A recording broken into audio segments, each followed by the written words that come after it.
سلام علیکم دوستان عزیز، همشهریان ارجمند. امروز برای تبریکات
دولتی بزرگ برای ما، یگانه شخصیتی که در پیش همه شخص، در پیش آدمان ما را جنگ میکند، سرزنش میکند، و لیکن از پشت ما با به درگاه خدا میگوید که خدای خداوند برای کار فرزندان رو میده. خدای خداوند تن و جان فرزندان رو صاف کن. این مادر است، تنها در پیش همه جنگ میکنه، لیکن از پشت ما دعا میکنه که آدم این مادر. اگر مادر در خانه باشد، قوت دل ما پره. وقتی که مادر در نزد ما است، ما یک دولت دنیا داریم. وقتی که بعد سر مادر زندگی عموما برای ما تنگ و تاریک می شود، زندگی معنایش را گم می کند.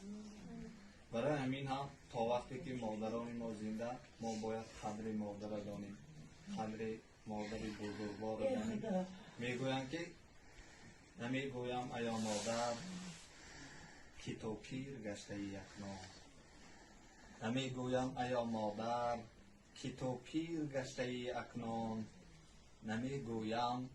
نمیگویم که دلگیر گشته ای اکنون.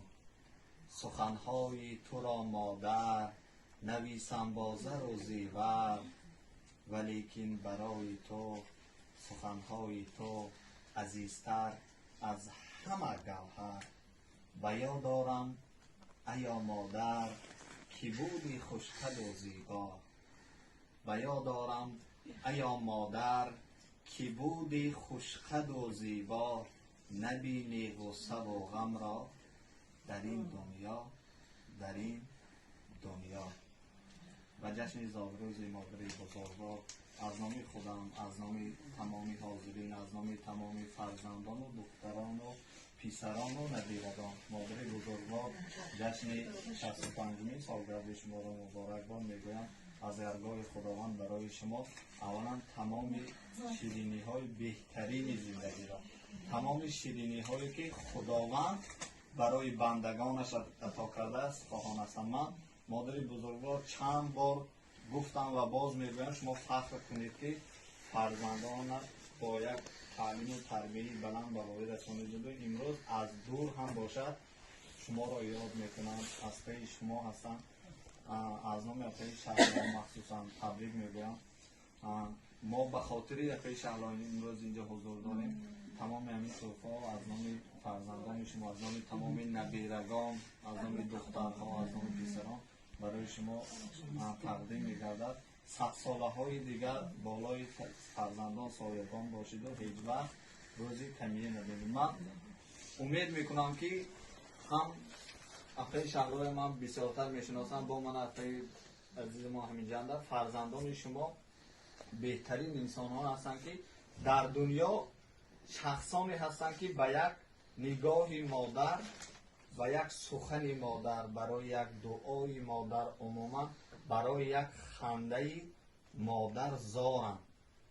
لیکن که این فرزندان بزرگوار دعای این پدر و مادر مهربان را میگیرم، من مطمئن هستم که در آینده یکی از خوشبختترین هاشم. ای مادر جان غنیمت هر لحظه، ای مادر جان غنیمت هر لحظه، غمها تدرو کردم و بستم در زه. مادر میگم بند دلم میلرزه، مادر به جهان، مادر به همه گنج جهان می ارزه. باری دیگر مادر بزرگوار از نام همه زنده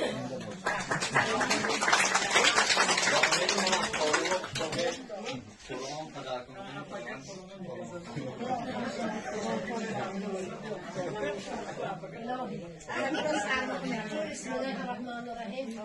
مادرم هست در سرم تاج و دولتم هست، مادرم هست در زبانم شیر و شربتم هست، مادرم هست در دلم ایمانم هست، مادرم هست خاندانم نور چراغم هست. پروردگار و مانند چراغ شکوفان شده گردید، و مانند چراغ جلا داده گردید. همیشه الله سربلند کنه، چندین سال با خدا خوش کند، عمرتان به 100 سالگی را نصیب و راضی گرداند و مانند گل شکفته گردید. خاندانتان آباد باشد، فرزندانتان بیدیدنی باشد.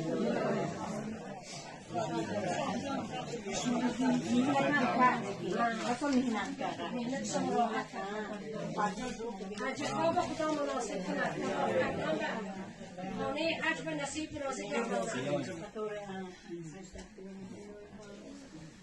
چشم پربار، قلب بیدار، چراغ خاندان، مادری عزیز و مهربان، فرشته بهبار و پری زمینی.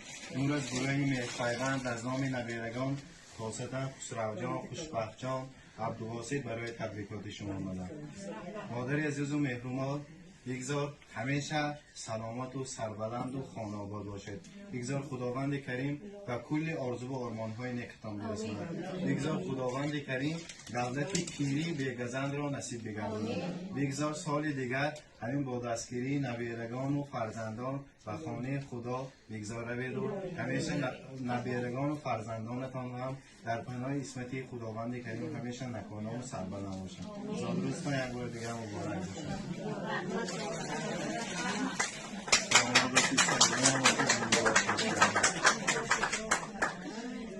شیرینی از ازبکستان.